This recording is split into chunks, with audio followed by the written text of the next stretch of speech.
కసరకాయ chicken రెండు కలిపి కూర చేస్తున్నామండి.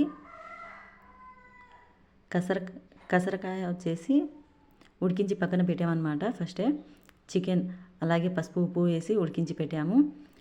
ఒక కడాయి పెట్టేసి ఆ కడాయిలో ఆయిల్ వేసి అందులో ఆనియన్స్ వేసి అవి ఫ్రై అయిన తర్వాత అల్లం వెల్లుల్లి పేస్టు, టమోటా, కారం, పసుపు, కొబ్బరి పొడి, ధనియా పౌడరు అన్నీ వేసిన తర్వాత మసాలా మొత్తం ఫ్రై అయిన తర్వాత మనం ఉడికించి పెట్టాం కదా కసరకాయ చికెన్ రెండు వేసేయండి. మనకు టేస్ట్కి తగ్గట్టు ఉప్పు వేసేయండి.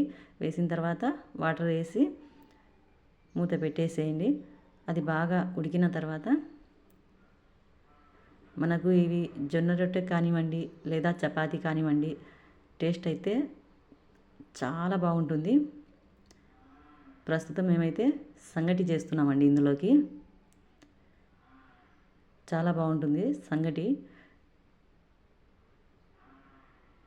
చూడండి బాగా ఉడికిపోయింది. నిజంగా టేస్ట్ అయితే సూపర్ అంటే సూపర్ అండి. ఇలా మీరు ఎంతమంది ట్రై చేశారు? ఇలా ఎప్పుడు ఎవరైనా ట్రై చేశారా లేదా?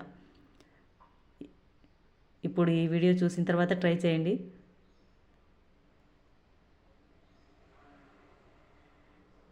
టేస్ట్ ఎలా ఉందో కామెంట్ చేయండి. Please subscribe.